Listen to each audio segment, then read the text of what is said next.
ఈ సమయంలో మనము ఒక్క 5 లేదా 10 నిమిషాలు మాత్రం వింటాం. ఆ తర్వాత మనము దేవుని బిడ్డలారా, చిన్నపిల్లల క్రిస్మస్ అనేది చేయడం ద్వారా నాకేట అర్థమైందంటే, పిల్లల్ని మనము ప్రోత్సహించాలి, ఎంకరేజ్ చేయాలి. వాళ్ళకి స్టేజ్ మీద మాట్లాడడానికి ధైర్యం ఇవ్వాలా, ఆడవాడికి ధైర్యం ఇవ్వాలి, అలాగే మగవాడికి ధైర్యం ఇవ్వాలి, అలాగే పిల్లలకు కూడా ధైర్యం ఇవ్వాలి, యవనస్తులకు కూడా ధైర్యం తెచ్చుకోవాలి. క్రైస్తవ బిడ్డలంటే పిరికోడు కాదు, ధైర్యవంతులు అని తెలియాలి. మాట్లాడడం రావాలి, మాట్లాడడం నేర్చుకోవాలి. మనము మన యొక్క మనసులో ఉన్నటువంటి సత్యాన్ని బయటికి తెలియచేయాలి. దేవుని బిడ్డమైనటువంటి మనము ఈ సండే స్కూల్ రాజు క్రిస్మస్లో ముఖ్యంగా మనము గమనిస్తాం ఏంటంటే, లోకా సువార్తలో ఉన్నటువంటి 2వ అధ్యాయంలోను ఒకసారి చూసినట్లయితే మీకు అక్కడ ఒక మంచి మాట కనిపిస్తుంది. అది మీకు చదివించి 2-3 నిమిషాలు లేదా 5 నిమిషాలు పెట్టి నేను ముగిస్తాను. ఆ తర్వాత మనము ఆరాధనలో వాక్యం వెళ్ళడానికి పడిపోతాం. 2వ అధ్యాయము 40వ వచనం.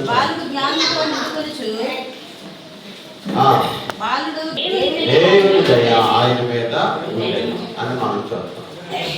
యేసుక్రీస్తు ప్రభువారు పుట్టినప్పుడేమో ఆయన చిన్న పసిబాలుడు, ఎట్లా అందరూ పసిబాలుడు. ఆ తర్వాత అలా పెరిగి పెద్దవాడి 40వ వచనం వచ్చేటప్పటికల్లా ఆయన ఏమైపోయాడంటే బాలుడు అంటే ఎన్ని సంవత్సరాల వయసు? 12 సంవత్సరాలు. పసిబాలుడు, పసిపిల్లవాడు పెరిగి పెద్దవాడు అయ్యాడు. ఎంత వయసు వచ్చింది? బాలుడు. ఖచ్చితంగా ఇప్పుడు ఉన్నటువంటి పసిపిల్లలు ఏమవుతారు? కొన్నాళ్ళు పోతే పెరిగి పెద్దవాడు. ఇప్పుడు అనుకోండి, మోహన్ 4 పిల్లలు ఉన్నారా? 2. మోహన్ వచ్చాడా? ఏమేమి వాళ్ళకి దేవుడు మాటలు నేర్పిస్తారు. ఇక్కడ సినిమా పాటలు, సినిమా డాన్సులు ఇవేమి నేర్పరు. పరలోక సంబంధమైనటువంటి దేవుని మాటలు నేర్పిస్తారు, దేవుని పాటలు నేర్పిస్తారు, వాక్యం నేర్పిస్తారు. అవి చాలా ప్రాముఖ్యం. వారి జీవితానికి అర్థం, పరమార్థాన్ని ఇస్తారు. అలాగా యేసుక్రీస్తు ప్రభువారి యొక్క బాల్యములో చిన్నపిల్లవాడప్పుడు తమ తల్లిదండ్రులు మరియ యోసేపుడు అలాగే దేవునిలో పెంచారు. యూదులు ఏం చేస్తారంటే 3వ సంవత్సరం వచ్చేటప్పటికి వాళ్ళకి మాటలు వచ్చిస్తాయి. అంతేనా కాదు చెప్పండి, మాట్లాడండి అమ్మా. 3వ సంవత్సరం వచ్చేటప్పుడు పిల్లలకు మాటలు వచ్చేస్తాయా? 1వ సంవత్సరం దాటిన వెంటనే అత్త, మామ లేకపోతే తాత ఈ పదాలు వస్తుంటాయి. ఎవరు ముందు పేరేస్తే వాళ్ళు చచ్చిపోతారు. అది కొంతమంది ఎవరో అంటుండగా నేను విన్నాను. అంటే నువ్వు తాతనని పిలవమంటాడు, తాత పోతే మంచిదా,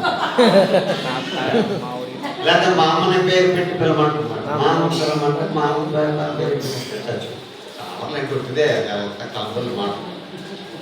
దేవుని బిడ్డలారా, అంటే అలా మాటలు వచ్చేస్తాయి. 1.5 సంవత్సరం, 3వ సంవత్సరం స్పష్టంగా వచ్చేస్తాయి. అప్పుడు నుంచి ఏం చేస్తారంటే 12 సంవత్సరాల వయసు వచ్చేదాకా ధర్మశాస్త్రాన్ని ఖచ్చితంగా వాళ్ళకి నేర్పిస్తారు.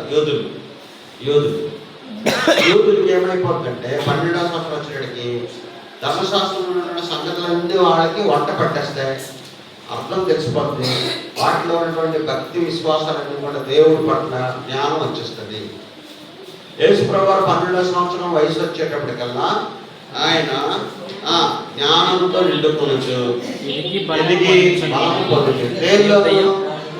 దేవుని వాక్యంలో వచ్చినటువంటి జ్ఞానంలో. అలాగే ఆయన మీద దేవుని దయ ఉందంట. దేవుని స్తోత్రం చెప్పండి. మన పిల్లలకి ఎవరి దయ ఉండాలి? దేవుడి దయ ఉంటే ఆటోమేటిక్గా మనుషుల దయ ఉండాలి. దేవుని ఎడల భక్తి ఉంటే అనుకోకుండానే మనుషుల ఎడల కూడా గౌరవం, మర్యాదలు వస్తాయి. మంచి మర్యాద తెలుస్తుంది, విలువ తెలుస్తుంది.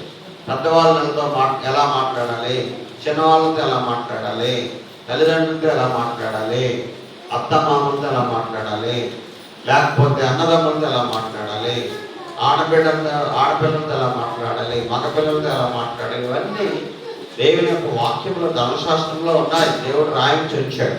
కాబట్టి యూదులు ఏం చేస్తారంటే అలాగా పిల్లల్ని ఆ లేఖనాల్లో పెంచుతారు. అది చాలా ప్రాముఖ్యం. క్రైస్తవ బిడ్డలమైన మనం కూడా అలా పెంచాలి.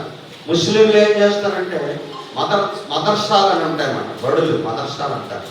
అవి ప్రత్యేకించి పురాణానికి సంబంధించినటువంటి